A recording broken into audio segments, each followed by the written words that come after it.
Hi guys, welcome to another Road Pilgrim car review, and today we have the Land Rover Range Rover Sport, which is the car that you have behind me. And this car that you see is actually the first edition trim level, which means that it's only applicable for the first year of production.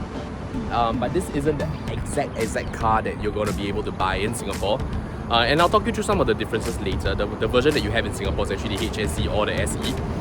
And for those of you who don't know, the Range Rover Sport actually sits below the full-fat Range Rover in terms of the hierarchy of Range Rover cars. So of course you've got the Range Rover, and then you've got the Range Rover Sport, and then you've got the rest of the cars like the Velar, so on and so forth. So for today's review, we are actually going to take a look at the exterior design. We're going to look at some of the differences that it has from the Range Rover. Obviously, being the number 2 car in the hierarchy, there are some differences in terms of the trim and the equipment levels that are included in the car. But it is still a very luxurious car, and I think this particular Range Rover Sport could be one of those really cool lifestyle SUVs that people buy. It is a little bit smaller than the actual Range Rover, so what you get is a little bit of a sportier performance, sportier outlook as well. You can see some of the trim levels, and I'll go through some of that in detail later on as well. So with that, let's go take a look at the exterior of the car, and after that we're going to jump into the interior, and then of course we'll take it for a drive. Alright, let's go. Alright, so this is the exterior of the Range Rover Sport, and honestly, it looks very similar to the actual full-fat Range Rover, the top-of-the-line Range Rover, except of course it has many little styling bits and sporty accents that help to differentiate this car from the Range Rover. So for starters, you will see that there are some accents here. These are supposed to resemble like air scoops from the bonnet, and then of course there are some side vents as well. All around the car you've got some sporty bits, including these massive 23-inch wheels, which I believe I only found on the first edition. According to the spec sheet, the HSE version that you'll be able to buy in Singapore should come with 22-inch wheels. Aside from that, I would say that the overall styling language of Land Rover has been pretty consistent, and this car is no exception. So you've got a very sleek silhouette. Everything has been made to look quite clean cut. There aren't really any more protrusive bits in the car, so if you look at the entire shape of the car, you'll find that it all looks like one very well made capsule, which I think is quite nice. Another example of this is of course your door handles, which when they are locked or when you are driving, these door handles actually sort of flush with the rest of the car. But when you unlock the car, it comes out along with the extendable step here, which helps to, you know, make this a little bit easier to get in, because it is a rather large car. Around the back, let's go explore the back. So in terms of styling language, you can see that the rear is also quite consistent. The light features are all quite flushed into the overall shape and silhouette of the car. Got some massive exhaust pipe trims there to kind of show that it's a sport model. But all in all, I think that this car still feels a little bit more lifestyle SUV than sports SUV. And I'll show you what I mean later as well, because inside the car is actually really posh. So when you think of the Land Rover brand and the Range Rover range, then you know, it's easy for you to think about the car as being sporty and rugged, and you know, it kind of is, because it comes from a pedigree of full-on off-roading cars. But applied to today's setting, I think those features are less used, and of course, being a rather pricey car as well, this car is also quite a little bit about the lifestyle that it brings. So I think the interior build quality and the finishing is going to play a big part in that. Alright, so let's jump into the car and explore the car in greater detail there.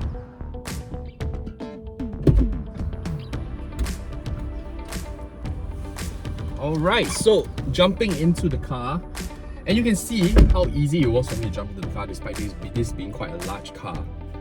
And that's all thanks to the side step that you see, or that I showed you earlier on. Alright, now to get things going, generally, the Range Rover is a very, very well-appointed car. So make no mistake, this is full-on luxury. The amount of soft leather that you have around the cabin is extremely generous, and I think also quite befitting a car of this range. However, it is quite, once again, the design is quite synonymous with the rest of the Range Rover or the Land Rover range of cars, and it's actually pretty similar to the Range Rover that is the top of the line version. You get an identical digital driver's display that you get in the Range Rover, and this is actually quite nice. It feels a little bit small for the entire car, but at the same time, it does, because of its size, it doesn't look overbearing, and it actually looks quite sleek and quite neat, and in that sense quite posh as well. Okay, you got a lovely leather steering wheel, multifunction of course, and through this steering wheel, of course, you can adjust some of the display elements inside the digital driver's display. Moving on to the center console, you get the standard Pivi Pro system, one of the and of course this is the infotainment system that you find in all current generation Jaguar Land Rover cars. And I've said this before, I think the Pivi Pro system is probably one of the best looking infotainment units on the market. The base design and the graphics are actually really sharp and really tastefully done. So much so that this is one of those few cars where I would rather use or leave the car in its original or its home page rather than use the Apple CarPlay menus. I think it actually looks better in its original state. It looks more premium, it looks more posh, it looks more artistic, and that's something that I really like. Here you've got a drive-by-wire shifter, a gear selector rather, and then over to the left what you get is a drive mode selector, which comes in the form of a wheel. So you press it to activate it, and then you can toggle between the various modes. So in Singapore's setting, most likely you'll be working within Comfort, Eco and Dynamic, which is basically like Dynamic's a sports mode. But the car also comes with modes like snow and gravel, mud ruts, sand, water wading, and of course a customizable feature as well. So all that is pretty cool. So one thing to note is that this car comes with air suspension, adjustable air suspension. So when you change the modes on the car height does adjust accordingly as well. And later on, we'll see how this air suspension behaves in terms of comfort and how it affects the drive. Around the rest of the cabin, I would say that this car is one of those cars where the sitting position is actually really, really nice. First and foremost, being quite a large car, you do want to sit a little bit higher so that you can see more of the car. And in such a vantage, with such a vantage point, you're actually able to see quite far ahead in terms of traffic. So I think that's really useful. One thing I really like is that when I'm driving in a more relaxed fashion, I do like to drive with my one hand on the side of the door. And this car is one of the best. It is one of the best positions that I have seen in any car so far, and it's actually really comfortable to do this. Some of the cars out there, the door panel here is actually really sharp and weirdly angled, so you can't really rest your hand, but this one fits perfectly, man. And there's lots of adjustment in the seats as well, so you can customize how you want to sit. One thing that's really nice is that although there is already a center console and a sort of a center armrest, there is an additional piece here that comes down. It's manually adjusted, which is fine. It looks a bit strange, but you can adjust how high it sits. And what this allows you to do is that if you're really going for say an off-roading kind of thing, and you want to lean forward, you've got some additional support here as well. So I think that's really cool. The air conditioning controls are independent from infotainment system, which I do appreciate. And they come with these dual-use toggle wheels where you will need to pull in order to adjust the fan speed, and then push it back in to activate it. And if not, if you're just turning it without pulling it out, then it adjusts the temperature. So fairly straightforward, self-explanatory. it does reduce the use of one additional dial in the car, and that helps to keep the entire car quite neat. Elsewhere in the cabin, you've got these. The glove compartment is actually activated using a button, which is quite nice. And you've also got an additional compartment up here. I'm sorry you're unable to see it, but essentially the car has two storage compartments. But although it's activated by a button, you have to close it manually, so that's a bit strange, but nonetheless, I think that's not something that you're going to use every single day. Last thing is that for people who are fans of wireless charging, there is a wireless charging pad underneath the Pivi Pro system. It is quite embedded, so it's not the easiest to reach for your phone, but I guess to a certain extent that's kind of the point, because you're not really supposed to use your phone while driving either. So yes, as you can see, very nicely appointed cabin. There are also some nice features, luxury features, and one of them is the panoramic roof. So what I've done is I've actually pulled back the full length panoramic roof. So this is the cover, and you can actually, there is an actual sunroof as well, which opens the first half of that panoramic roof. So typically in Singapore, I would say I wouldn't really use a function like that, but I can understand that being a lifestyle SUV and being an off-roader, these might be features that, you know, might become very useful if you were to take the car out for a camping trip or do something a little bit more outdoorsy with the car. Alright, so with that, let me jump into the back and show you what the back of the car looks like.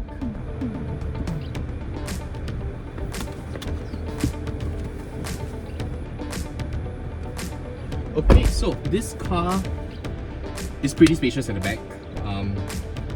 This driver's seat is in my regular driving position, and I'm 175 meters tall, and this is the extensive amount of legroom that I have. At the rear, you also have aircon vents, and these are not just aircon vents, but they have individually zoned climate control systems as well. So the left and right passenger will have the ability to adjust the temperature to their liking, and also select the airflow. So that is pretty cool. Yes. Not often do you get a car that allows you to select both temperature and airflow. I would say that's not super common even in a car of this caliber. So this being the Range Rover Sport and not the Range Rover, of course what you are missing is that you don't have the touchscreen control systems that you get in the Range Rover. What you do get, however, are some very cool cup holders which pop out. These are very well made. They are made of very nice bits of chrome, so a little bit of fingerprints there, I must say. And when the car is actually, when this middle portion is actually stored, there are actually two rubber stoppers here that seem to have left some imprints here. So that's not the nicest bit, but still pretty cool. And then you've got a bit of storage space here as well. So generally very practical. Another thing that I really like about this particular car is that it does come with built-in sunshades at the rear, which I think is probably one of the most understated features in the car, because this is really useful in sunny Singapore, especially if you're carrying kids and you don't want the glare to get into your eyes. I think this is very cool. Other things that you can adjust from the rear, you can also adjust the the seats, so for additional recline. Here you go. And you can bring it up as well. The mechanism isn't the smoothest, but it does the job. Fairly straightforward to use as well. Yeah, so that's pretty much that at back. Very comfortable place to be, especially with this panoramic roof that's open. You do get quite a bit of light coming into the car, making it feel super spacious, and it is a very spacious car. So on top of being a luxury SUV, it is also a very practical car, and I think that's something that's quite cool. Alright, with that, let's go and drive the car and see how it feels on the road. Alright, so let's get on the road with the Range Rover Sport. Right, so a quick bit of background information. So this current car, the Range Rover Sport that I'm driving right now, This actually comes with a 3-litre turbocharged 6-cylinder engine. And this is mated to an 8-speed automatic. So, for those of you who have read from overseas articles that the Range Rover Sport comes equipped with the 4.4-litre V8 that you find in the Range Rover, that is not inaccurate, but it is not currently a version that we're going to get in Singapore. Which means, in essence, that although this Range Rover Sport is supposed to be sportier, a sportier version of the Range Rover, it is not in fact faster.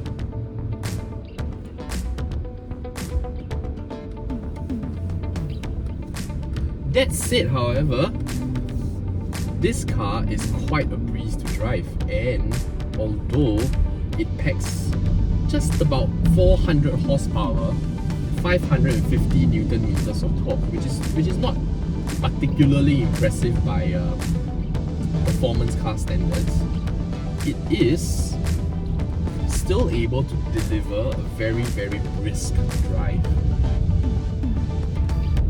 And for a huge car, it handles pretty decently as well. Of course, when you rev the car up through corners, you are able to feel a little bit of the weight and the inertia, but I would say in general that this car does feel quite sharp to drive. Steering is quite responsive, and there isn't a lot of lag and travel in the steering wheel before.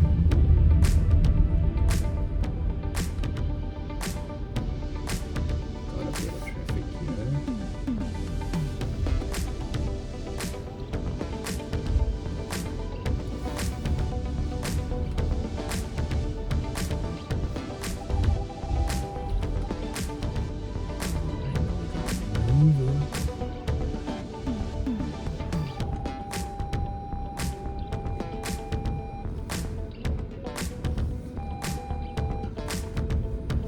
Alright, that was pretty hairy, but all in a good day's fun. Had to squeeze between 2 lorries actually. Yes, so as I was saying, the Range Rover Sport, although it runs on a 3-litre engine and it's not the top spec 4.4-litre V8, the car feels very, very brisk to drive. There's ample power for city roads, and actually up on the highway as well, the car is amazingly smooth. And I must say, the adaptive air suspension is probably one of the highlights of the drive in this car, because the ride quality is superb even under bumpier roads like that, like the ones we're going over now, which is, you know, in Singapore we have a lot of these construction bits. So having adaptive air suspension, especially on a large car like that, does help to balance out the car quite a bit. So around town, I think the steering of the Range Rover Sport is weighted to be quite light and quite easy to drive.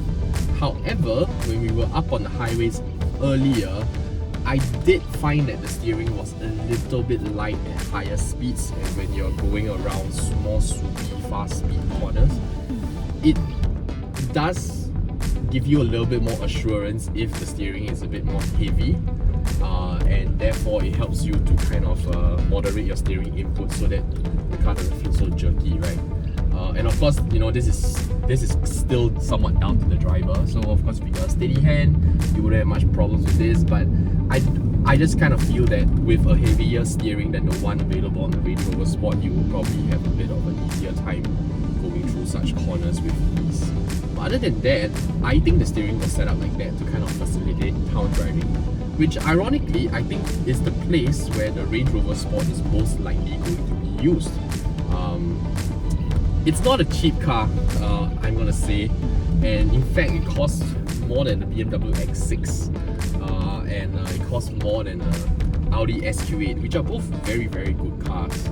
But I think how you perceive the worth of a Land Rover Range Rover Sport is largely down to how you perceive the Land Rover brand as a whole. Like I mentioned earlier as well, some people perceive the whole Land Rover brand as rugged and sporty, and associated with off-roading, which is not wrong. But I think many people also forget that in the upper levels of the product range, such as with the Range Rover Sport, which is, you know, the second most expensive car in the range, then the luxury bits also start to come into play, and Land Rover is actually very capable of producing a car that is super posh, super premium, and right up there with the most luxurious cars on the market. So whether or not you think that's a cool factor, and whether you buy into the whole Land Rover luxury, I think that's down to an individual. There are of course people who will say that, you know, hey, with that kind of money I could buy a proper performance SUV, I could buy an SUV that probably goes a little bit faster than this, which is true. But once again, if you compare this to, for example, say an SQ8, which I think performs a little bit better than this car, it's a little bit more powerful with that 4-litre V8, but this car feels quite a bit more premium in terms of its fit and finish. There's more luxury bits in the car, there's more luxury equipment, and I think it just brings together the whole lifestyle SUV equation a little bit better, because people who are going to be buying Range Rover Sports aren't going to be looking at pure utility of the car. It's not really just about buying a car that is super practical and you get that from point A to point B. It is also about fitting into a certain lifestyle, and I think the Range Rover Sport probably does that a little bit better than some of its competitors. We're going to find a quieter spot now, so you can rev the car up a little bit. You can hear the engine. So this 3-litre turbocharged V6, sorry, not V6, 6-cylinder, is actually really punchy on the low end, and you do get a very nice engine noise to go with it. But I must say it does lose steam a little bit further up the speed range. So once you're traveling at once you're cruising up on the highways and you kind of put your foot down, you can feel the difference between this car and the 4.4-litre V8 that you get in the Range Rover. What's it processing? There we go. So alright, so let's put the car into dynamic mode, and then let's step on it.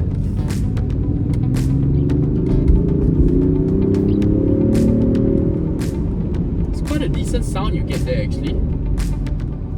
Quite a pleasant sound.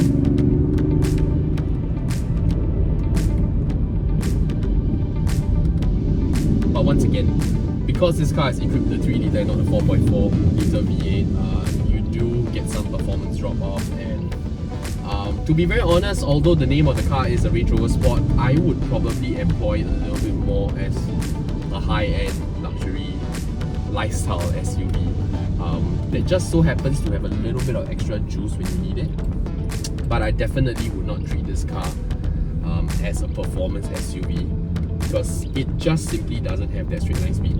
It just doesn't.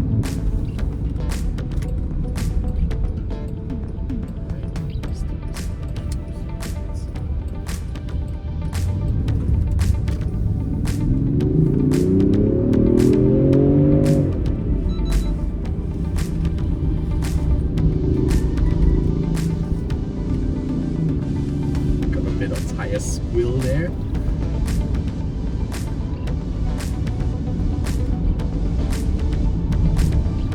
So yeah, the car does the job. I mean, it will perform if you want it to, but it does feel like it doesn't really enjoy being chucked around all that much. So like I said, I will probably use it as a lifestyle SUV, not a performance SUV. Alright, so with that, if you have enjoyed this car review and you want to see more car reviews like that, you want to see me show you a wider range of cars, please like this video, subscribe to the channel, we would greatly appreciate it. And as usual, we have new reviews coming out every week, so please stay tuned for that. Let's get out of here. And if not, please take care of yourself, stay safe, and we'll see you next time.